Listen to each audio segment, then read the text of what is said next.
EdgewaterFamilyWealth.com. And again, that number 407-648-1881. Tammy is here as well. Hello. And Scott, we were talking about the housing market before we went to break.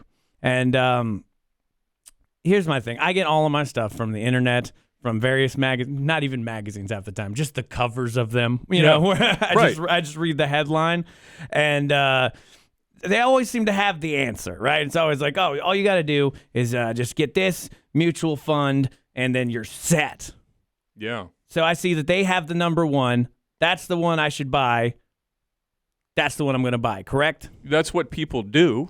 That is correct. Is it what they should do? No. So, I mean, they're in the business of selling magazines, right? So Americans love top 10 lists, top 20 lists, top 10 funds from 2021. Statistically, the odds of that fund being in the top 20 at the end of the next year, the year you bought it, are almost none. Really? The odds. So there's a thing called Morningstar. There's a service. A lot of our listeners have heard of Morningstar, and they rate mutual funds. They rate investments. That's what they do. That's what they get paid for. And they have something called a 5-star fund. And a 5-star fund, they call it that because of what it did, the performance it's had historically. It's been in the top quartile of its group. It's sexy. It's done real well, made people money. There's no denying that. The problem with that is once a fund becomes a 5-star fund, it is statistically more likely to become a 2-star fund the following year than remain a 5-star fund. So again, you're falling into this trap of what did it do? And whatever it did, that's what it's going to do. And what you're falling into is your own pattern-seeking habits. Mm-hmm. We are pattern seekers, right? I like to say that none of us would be here if our relatives didn't seek patterns, if they didn't go to the place where the water was, or they didn't go to the place where the wild animals lived so that they could kill them and eat them. Yes? Because if they didn't do those things, we wouldn't be here. The people who didn't do those things weren't pattern seekers. They were very dumb, and they did not procreate, right? So our ancestors were smart enough to pattern seek. The problem with that is it's ingrained in us. We are designed to seek patterns. So when you were in kindergarten, somebody said to you, or first grade or second grade, somewhere along the way, somebody taught you a pattern. 2, 4, 6, 8, right? We can all do that, hopefully. 3, 5, 7, 9. These are things that we did as children that we learned, and they're ingrained in us. So when we open up Money Magazine at Publix at the counter, right, and we're waiting for our groceries to be scanned, we thumb through to an article or an advertisement that says this fund earned 14% 2 years ago and 16% the following year, right? So what does our brain do? It's going to double again. Well, it's going to earn, if you do the pattern, 14, 16. 16's not double. I know 14. You went to high school in Apopka, Ryan, but still, you got to work with me here. I have no idea why I said double there, and I said it so confidently, You too. did. You were very sure of that, which makes you a normal investor. But it's going to go up another 2%. There you go. There's your pattern, right? So they know that. They know. Scott, just so you know, I would have been one of the dum-dums that died. I understand. Like, where are these animals going? You better procreate quick because you're running out of real estate, buddy. So we understand that there are patterns. We understand how to seek them and how to process them. The problem is it doesn't work for investing because there are no patterns. In fact, it's probably the opposite of a pattern because things are cyclical in markets. So whatever sector did well last year. So let's go back to something we were talking to Tammy about. We talk about housing, right? You would think the pattern is that houses are selling, therefore housing stocks should do well. But that hasn't proven to be true this year. Yes?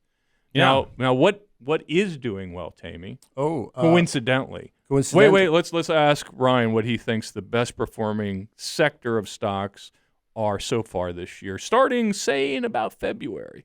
Say in February. Well, what happened in February? Let's go February. Oil and gas. That's a good guess. That's a good guess. Yeah, they've been doing well, but are they doubling? No. I don't know. The only thing I think, end of February, that was the start of Ukraine. So, yeah, gas, war stuff. Bingo. Oh, okay. War stuff. Yeah, war stuff. So we're looking at big names like Lockheed Martin, Northrop Grumman, and Raytheon.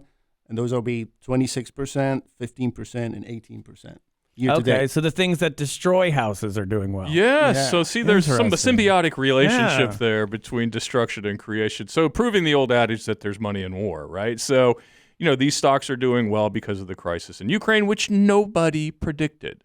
So, people will spend a lot of time on research and sales and, they've got this new product and this is going to happen and that's going to happen. And then something completely out of left field that they couldn't even think of, an unknown, a black swan, if you will, occurs. Nobody predicted 9/11, right? Nobody predicted the Ukraine war. Really, no one predicted Will Smith slapping Kid Rock. And that's really what nobody predicted, Yeah. especially Chris Rock. He did not predict that. So my point is that we are pattern seekers and that the people who sell packaged investment products, mutual funds, annuities, and the like, they're not nefarious. They're just capitalists. But they know what you're going to react to. They know what your frontal cortex, your reflexive brain, which is the front part of the most developed part of our brains, because we haven't gotten to the point where our reflective brains have grown to that point. Hopefully someday they will, and then we won't have wars anymore. But the fronts of our brain are reactive, and that's the part of our brain that's lighting up when we think we've discovered a pattern, right? Bitcoin did this yesterday, and Bitcoin did that last year. I have figured out the pattern. The problem is there is no pattern. Well, that's super frustrating. Yeah, you're welcome. You're welcome, America. But even but you said the market is cyclical. Is that not itself a pattern? Yes and no. It can be. So I think when you look at, and this kind of goes back to people trying to find bottoms, right? They say, well, this is the bottom. The market's down 7%. I think this is the bottom. Or no, I don't want to buy yet. I don't think this is the bottom. I think the bottom's 11% or 13%. How they think that, how they've come to that conclusion, I have no idea, and neither do they. But they just know they're just not quite ready. And this comes back to my point, is perfect is the enemy of good here. If you say the market's down 5%, I've got a little cash I'd like to put to work, then put it to work, right? Because if you're saying to yourself, well, I'll wait till it goes down 7% or 9%, what makes you think that's going to happen? I'm not saying it won't happen, but you do know for a fact it's down 5%. So that you can take advantage of, whether it's going to go, and to my point, the market's back up, right? So it dropped 7, 8, 9%. We were a little past 10%, weren't we at one point, Tammy? Oh, yes. Like for the NASDAQ, we were 17. Yeah. While for the S&P, we were about About more than 10. So a lot of people said to me at that time, I said, look, if we got some cash, let's put it to work. I don't know, Scott, man. I think this is going to go down 20, 30. I'm going to wait. Well, that was 6 or 7% ago. Back up. So people are getting their own way because they think they can make more money, but they end up missing the whole boat altogether. Well, it all goes back to the same emotional, reflective frontal cortex reaction. It's our dumb brains every time. It's our reptilian brains get in the way, because why do they think the market's going to keep going down? Because they want it to. Well, not so much that, although that's part of it, but they think, we can talk about that, but the reason they think it's going to go down is because it just went down. There is no relationship with what happened yesterday and what happens today.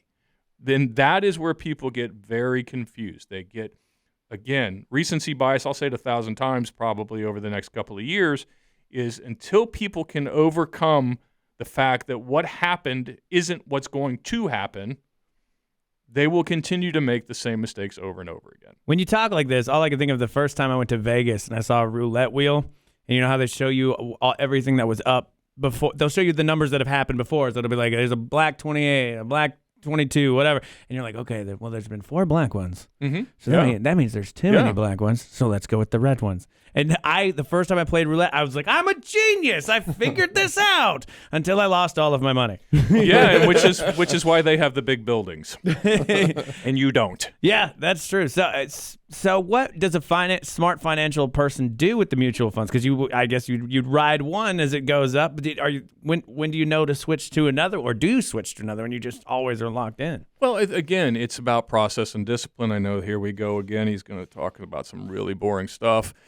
So, everybody go get a cup of coffee or whatever you're doing this morning. But it's about process and discipline. So if you own mutual funds or you own ETFs or you own stocks, I don't care what it is, you have some, you should have, although most people probably haven't, sat down and said, these are my goals for the long term. Historically, and I'm not talking about yesterday, I'm talking about 50, 60, 70, 80, 100 years of market research and performance tells me I can earn 6 or 7% with this mix, or I can earn 8 or 9%. And you won't earn exactly that, but we know historically that's where we're at long term. So you're going to build a mixture of mutual funds that own things that provide you safety in downside risk and reduce your volatility to the point you're comfortable, but get you over a 20 or 30-year period to the number you want. And you don't get there by jumping around and chasing things.